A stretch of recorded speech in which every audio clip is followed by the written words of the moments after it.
అనంతాచార్యుల వారిని పూర్వం కర్ణాటక దేశంలో పుట్టినటువంటి ఒక సద్బ్రాహ్మణుడు భగవద్ రామానుజాచార్యుల వారి శిష్యరికం చేస్తూ శ్రీరంగంలో ఉండేవారు. ఒకనాడు శ్రీరంగంలో ఆయన అనుగ్రహ భాషణం చేస్తూ రామానుజులు అన్నారు, తిరుమల కొండ మీద విశేషమైన చలి, ఎముకలు కురికేస్తూ ఉంటుంది.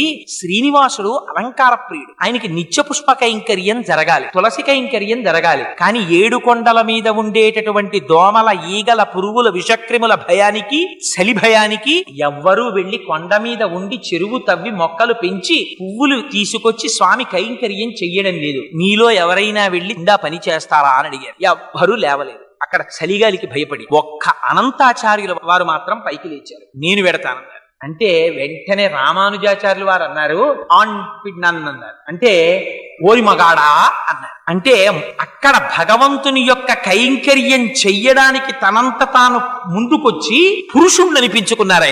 ఆయన వెంకటాచలంలో చెరువు తవ్వి పెద్ద పుష్పవాటికని నిర్మించి దానికి కూడా తన గురువు గారి పేరైనటువంటి యామనోత్తర అని పేరు పెట్టుకున్నారు. పెట్టుకుని అక్కడ నుంచి పుష్పాలు తెచ్చి వెంకటేశ్వర స్వామి వారికి సమర్పించేవారు. ఆ రోజుల్లో వెంకటేశ్వర స్వామి వారు మాట్లాడేవారు. తొండమాన్ చక్రవర్తి మీద కోపం వచ్చాక మానేశారు మాట్లాడడం. అందుకని ఒక రోజున అనంతాచార్యులు వారు కూర్చుని పువ్వులు కడుతున్నారు. ఆయన పువ్వులు కడుతుంటే ఈయన నిష్ఠ ఎంతో చూద్దాం అనుకున్నారు. వెంకటేశ్వర స్వామి అర్చకుల్ని పిలిచి అనంతాచార్యుల్ని అర్జెంటుగా రమ్మంటున్నానని చెప్పు, వెళ్ళి కబురు చెప్పన్నారు. అర్చకులు వెళ్ళి అనంతాచార్యులు నీతో మాట్లాడాలట, వెంకటేశ్వర స్వామి వారిని నేను రమ్మంటున్నారన్నారు. ఈయన హాయిగా ఒక బాసుం పెట్టేసుకుని ఆ పువ్వులు కట్టుకుంటున్నారు. ఈయన అన్నారు, ఆయనకేం పనా పాడా, హాయిగా పీఠం ఎక్కి నించుంటాడు. అందుకని వాణ్ణి వీణ్ణి అందరినీ పిలిచి కబుర్లు చెప్తానంటాడు. నేను ఒక్క అరగంట ఆలస్యం అయిందా ఈ మొగ్గలు బాగా విచ్చుకుపోయి రేఖలు ఉడిపోతాయి. అప్పుడు ముట్టుకుని కడితే రేఖలు ఉడిపోతాయి, అందం ఉండదు. అందుకని నేను మా గురువు గారు రామానుజాచార్యుల వారికి ప్రమాణం చేసి వచ్చాను, మంచి పూలదండలు కట్టి వెంకటేశ్వర స్వామి వారికి సమర్పిస్తానని. అందుకని ఇప్పుడు రాను, నాకు కుదరదన్నానని చెప్పారు. అంటే అర్చకులు అలాగే వెళ్ళి చెప్పారు, ఆయన రారటండి ఇప్పుడు. అంటే ఏం చేస్తున్నాడన్నారు. మీకు పూలదండలు కడుతున్నట్ట, మొగ్గలు పాడైపోతాయిట, ఆయనకేం పనా పాడా అన్నాడండి అన్న. సరేలే అని నించున్నారు స్వామి. ఈయన తర్వాత పుష్పమాలికలన్నీ కట్టుకుని బుట్టలో పెట్టుకుని దాన్ని భుజానికి తగిలించుకుని లోపలికి వెళ్ళారు. గుళ్ళో వెళ్ళి ఈ పుష్పమాలన్నీ అలంకారం చేద్దామని గడప దాటి చేతిలోకి తీసుకుంటున్నారు. వెంకటేశ్వర స్వామి వారు మూతి ముడుచుకుని అన్నారు, పుష్పమాలలు మాత్రం పట్టుకొచ్చేస్తావు, అలంకారం చేసేస్తావు, కబురు చేస్తే చాలా పనిలో ఉన్నాను, పనా పాడా రమ్మంటాడన్నావుట, ఎందుకు వచ్చావు, నాకు అక్కర్లేదు, నీ పుష్పమాలలో పట్టుకుపో. అంటే ఆయన అన్నారు, నువ్వు పుచ్చుకోకపోతే మానేయి, నాకు అనవసరం. మా గురువు గారికి నేను ప్రమాణం చేశాను, పుష్పమాలికలు నీకు సమర్పిస్తానని, కట్టేస్తాను, తెచ్చేస్తాను, ఇక్కడ ఉన్న తలుపు గొళ్ళానికి తగిలించి వెళ్ళిపోతాను, నువ్వు వేసుకోకపో, నాకు అనవసరం,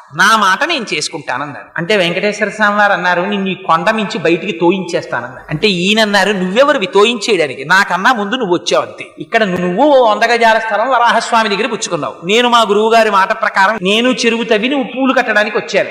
మిగిలిన వాళ్ళకి భగవంతుడు ఉంటాడేమో, నాకు భగవంతుడు రామానుజాచార్యుల వారి నాకు గురువు, ఆయనకి మాట ఇచ్చాను, నువ్వు వేసుకుంటే వేసుకోవాలి, అతే మానే, ఇదిగో ఈ పూలదండలు తీసుకెళ్లి తలుపు గొళ్ళానికి పెట్టేస్తున్నానని వెళ్ళిపోతున్నారు. వెంకటేశ్వర స్వామి వారు పరిగెత్తుకొచ్చారు, ఈయన పరిగెత్తుకుపోతున్నారు, ఎదురొచ్చి పట్టుకున్నారు. అంత కోపం అయితే ఎలాగో అనంతాచార్యులు, నువ్వు ఎంత బాగా కడతావో, నీకు అసలు ఉన్న నిష్ఠ ఏమిటో చూద్దామని రమ్మన్నానోయ్ అని గట్టిగా కౌగిలించుకుని ఆయనతో 4 కులాసా కబుర్లు చెప్పి సంతోషపెట్టి పంపించారు. అనంతాచార్యుల వారి వైభవం అంటే ఏమిటో తెలుసా అండి.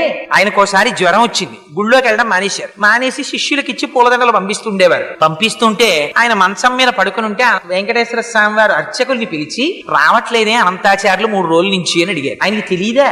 అడిగితే అర్చకులు అన్నారు, కొంచెం జ్వరంగా ఉందండి, పడుకున్నాడు అన్నారు. మీరు వెళ్ళి అడగండి, జ్వరం తగ్గకపోతే వెంకటేశ్వర స్వామి వారు డాక్టర్లని పంపిస్తారట, వైద్యుల్ని, తగ్గిందా లేదా ఇంకా ఎక్కువగా ఉంటోందా అడిగి రమ్మన్నాడని అడిగిరండి అన్నారు. అర్చకులు వెళ్ళి అడిగారు. అడిగితే ఆయనకి కోపం వచ్చి అన్నారు, చాలా ఎంత దయాళు అయ్యా మీ ప్రభు, ఐశ్వర్యవంతులతో సంధ్యావందనం చేయించేవాడు మీ ప్రభు, వెళ్ళి రమ్మనన్నారు. అంటే వాళ్ళు వెళ్ళి ఇదే మాట చెప్పారు, అసలు మూతి ముడుచుకుని మీ మీద విసుక్కుంటున్నాడండి, నాకు వైద్యుల్ని పంపిస్తాడా, అబ్బో అంత ఖాళీ దొరికింది ఏమిటి ఆయనకి, ఐశ్వర్యవంతులకి సంధ్యావందనం చేయించేవాడు, ఆయన నాకెందుకులే సేవ చేయడం అన్నారండి అన్నారు. అంటే వెంకటేశ్వర స్వామి వారు తనే బయలుదేరి వచ్చారు. వచ్చి ఏమో అనంతాచార్యులు అనారోగ్యం తగ్గిందా అన్నారు. ఇటువైపు నుంచి అటువైపు తిరిగి పడుకున్నారు. మాట్లాడకపోతే ఆయనే పాపం ఓ బల్ల లాక్కుని వెంకటేశ్వర స్వామి వారు కూర్చున్నారు. ఇవన్నీ యథార్థంగా జరిగిన సంఘటనలండి. ఓ బల్లను కూర్చుని చెయ్యి పట్టుకుని, అనంతాచార్యులు తగ్గలేదా, ఇంకా ఒంట్లో ఉష్ణం అన్నారు. అంటే పాపం మీకు ఇప్పటికి తీరుబడి దొరికింది, మిమ్మల్ని నమ్ముకుని కొండ మీదకి వచ్చి ఇన్నాళ్ళ నుంచి పుష్పకైంకర్యం చేస్తున్నాను, 3 రోజులు అయింది జ్వరం వచ్చి పడి మంచాన, వచ్చి నన్ను పలకరించ పంపించడానికి తీరుబడి కుదరలేదు. వైద్యుల్ని పంపిస్తానన్నావుట, ఏం పాపం నువ్వు వచ్చావేం ఖాళీ దొరికిందా అన్నారు. అంటే పోన్లేవయ్యా, మనస్సంతా కష్టపెట్టుకోకయ్యా, నీకు జ్వరం ఉందో లేదో చూద్దామని వచ్చాను. అనంతాచార్యులు నన్ను చూడాలన్న భక్తే తప్ప వైద్యులతో వైద్యం చేయించుకుందామని కూడా నీకు కోరిక లేదేమిటో, చూడు నీకు ఎలా తగ్గించేస్తానో అని ఒళ్ళంతా తడిమేర పడుకున్నటువంటి అనంతాచార్యుల వారిది. ఆయనకి జ్వరం అంతా తగ్గిపోయింది. లేచి నిలబడి గభాల కాళ్ళ మీద పడ్డారు. పడి, స్వామి అలకొచ్చేసింది, ఏం చెయ్యమంటారు? ఎప్పటి నుంచో ఈ శరీరానికి ఉండిపోయిన ఉద్రేకం, అహంకారం, మీరొచ్చినా కూడా అంత కోపంగా మాట్లాడాను. మీరు రాలేదని మనస్సులో ఉన్నటువంటి వ్యగ్రత చేత అలా మాట్లాడాను, మరోలా అనుకోకండి స్వామి, నన్ను క్షమించండి అని ఆయన కాళ్ళ మీద పడ్డారు. అనంతాచార్యులు నిన్ను క్షమించడం ఏమిటో అని పొంగిపోయి కౌగిలించుకుని పాపం గుళ్ళోకి వెళ్ళారు వెంకటేశ్వర స్వామి వారు. ఒకసారి ఆయన చెట్ల దగ్గరికి వెళ్ళి పూలు కోస్తున్నారు అనంతాచార్యులు వారు. కోస్తుంటే ఆయన నాగుపాము వచ్చి కరిచేసింది. కరిచేస్తే నోటి వెంట నురగలు వస్తున్నాయి. నురగలు వస్తుంటే ఆయన అలాగే ఓర్చుకుని పూలదండలు కట్టి తూలిపోతూ వెంకటేశ్వర స్వామి వారి సన్నిధానానికి వెళ్ళారు. వెళ్ళి ఆ వెంకటేశ్వర స్వామి వారికి పుష్పమాలలో అలంకారం చేస్తూ కళ్ళు మగత పడిపోయి మూతలు పడిపోతున్నాయి. పడిపోతుంటే వెంకటేశ్వర స్వామి వారు అన్నారు, ఏమయ్యా నిన్ను నాగుపాము కరిచిందిట, వెళ్ళి వైద్యం చేయించుకోరాదా? ఎందుకయ్యా ఇప్పుడు కూడా నా దగ్గరికి పరిగెత్తుకొచ్చావు ఈ పుష్పమాలలు అట్టుకుని అన్నారు. ఇంతకు ముందు నన్ను ఎన్ని మాటలు కరిచిందోనయ్యా తండ్రి, ఇన్నాళ్ళకి కదా నాకు అదృష్టం కలిగింది నీకు పుష్పమాలల కైంకర్యం చేసే అదృష్టం. ఇది విడిచిపెట్టి పావు కరిచిందని వైద్యుడి దగ్గరికి వెళ్ళినా నాకెందుకయ్యా వైద్యం, నీ పాదాల సన్నిధిలో పడిపోతే చాలా. ఒక్కసారి ఆయన తల మీద చెయ్యి పెట్టారు, విషం దిగిపోయింది ఆయనకి. చిత్రం ఏమిటో తెలుసా అండి, అనంతాచార్యుల వారి జీవితంలో పొందినటువంటి గొప్పతనం బహుశా ఎవరు పొందుంటారు. ఆయన పుష్పవాటికని పెంచితే 8 రోజులు ప్రచ్ఛన్న రూపాల్లో వచ్చి పువ్వులు కోసేశారు పద్మావతి శ్రీనివాసులు. పాపం 8 రోజులు కన్ను రెప్ప వెయ్యకుండా కాపలా కాశారు. అంత వృద్ధాప్యంలో అనంతాచార్యుల వారు ఎవరు పట్టుకుపోతున్నారా పువ్వులని. 9వ రోజున శ్రీనివాసుడికి కరుణ కలిగింది. ఎవడు పట్టుకుపోతున్నాడో చూపిద్దాం ఈయనకి అనుకున్నాడు. రాజదంపతుల వేషాల్లో వచ్చారు పద్మావతి శ్రీనివాసులు. వచ్చి ఆయన చక్కగా కనపడ్డ పువ్వుల్లా కోసేస్తున్నాడు, ఆవిడ సిగలో పెట్టేస్తున్నాడు. ఆవిడ చక్కగా పువ్వులన్నీ పెట్టించుకుంటోంది. చూశారు అనంతాచార్యుల వారికి కడుపు మండిపోయింది. ఎవర్రా వీళ్ళిద్దరూ నేను పెంచిన పూల చెట్ల పువ్వులు కోసేస్తున్నారని. స్వామి ఆ అనంతాచార్యుల వారు ఆగ్రహంతో పరిగెత్తుకొచ్చారు. వచ్చేటప్పటికి ఆయన అదృష్టం ఏమిటో తెలుసా అండి, అలా అయ్యవారి నల్లటి చేతుల్లో అమ్మవారి ఎర్రటి చేతులు వేసుకుని వాళ్ళిద్దరూ చట్టాపట్టాలు ఆడుకోవడానికి చేతులు పట్టుకున్నారు. అనంతాచార్యుల వారు పరిగెత్తుకొచ్చారు. ఇద్దరిని పట్టుకోవాలనుకున్నారు, అందుకని ఎక్కడ పట్టుకోవాలి? ఇద్దరూ పట్టుకున్నటువంటి చేతుల్ని గట్టిగా తన 2 చేతులతో పట్టుకుని తన సంకల్లోకి లాగేసుకున్నారు. లాగేసుకుంటే వెంకటేశ్వర స్వామి వారు దొరుకుతారా?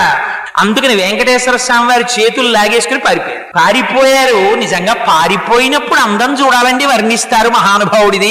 ఆ పరిగెడుతుంటేట ఆయన పెట్టుకున్న ఆభరణముల యొక్క ధ్వని ఘన కన కన కనమని ధ్వని వచ్చిందిట. ఆ చేతులకి ఏం తక్కువ ఆభరణాలు ఉంటాయేమిటి? ఆ నాగాభరణాలు, పెట్టుకున్న కంకణాలు, పాదాలకి పెట్టుకున్న మూపురాలు, నడువుకి పెట్టుకున్న వడ్డాణాలు, మెడలో వేసుకున్నటువంటి పెద్ద కౌస్తుభమాల, ఆ పెద్ద వనమాల, పెట్టుకున్న పెద్ద కిరీటం, చెవులకు పెట్టుకున్న పెద్ద పెద్ద ఆభరణాలు, ఇన్నింటితో స్వామి పరిగెడుతుంటే ఇంకో చంద్రుడు భూమి మీద పరిగెడుతున్నాడేమో అనిపించింది. పాపం ఈయన పరిగెడడం అంటే ఈవిడ పారిపోతుంది. అందుకని ఈవిడ్ని గట్టిగా పట్టుకున్నారు. ఎవరికి దక్కుతుందండి ఈ అదృష్టం?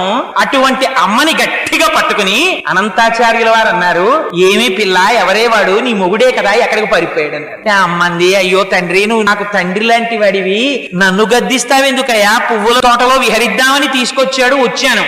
ఆయన ఎక్కడికి పారిపోయాడో నేనెక్కడ చెప్పగలనండి. ఆయన ఎక్కడుంటాడన్నారు. ఎక్కడుంటాడంటే, ఏమీ పిల్ల, ఎవరే వాడు? నీ మొగుడే కదా, ఎక్కడికి పారిపోయాడు అన్నారు. అమ్మంది, అయ్యో తండ్రి, నువ్వు నాకు తండ్రి లాంటి వాడివి, నన్ను గద్దిస్తావెందుకయ్యా? పువ్వుల తోటలో విహరిద్దామని తీసుకొచ్చాడు, వచ్చాను. ఆయన ఎక్కడికి పారిపోయాడో నేనెక్కడ చెప్పగలనండి. ఆయన ఎక్కడుంటాడన్నారు. ఎక్కడుంటాడంటే ఏం చెప్పని, కొండలంతా ఉంటాడు, ప్రపంచమంతా ఉంటాడు. ఎంత గడుసుగా మాట్లాడేవే పిల్ల, అంతటా ఉంటాడా? కానీ మీ ఆయన్ని చూపించలేవా? ఎక్కడికి పోతాడు? చీకటిగా ఉంది కదా, నేను వృద్ధుణ్ణి అయిపోయాను, నిన్ను గుర్తుపడదామన్నా నువ్వెవరో గుర్తుపట్టలేకపోతున్నాను. అందుకని నిన్ను ఈ సంపంగి చెట్టు కట్టేస్తానని మొలకున్న ఉత్తరీయం తీసి ఉత్తరీయం వేసి కట్టేశారు. ఆయన కట్టేస్తే పాపం తల్లి రాత్రంతా సంపంగి చెట్టుకి కట్టుబడిపోయి ఉండిపోయిందండి. ఏమా తల్లి కర్మ, ఆ తల్లి కనుబొమ్మ కదిలితే ఐశ్వర్యం వస్తుంది. అటువంటి తల్లిని ఉత్తరీయంతో కట్టేశారు అనంతాచార్యుల వారు. కట్టేస్తే తెల్లవారిపోయింది.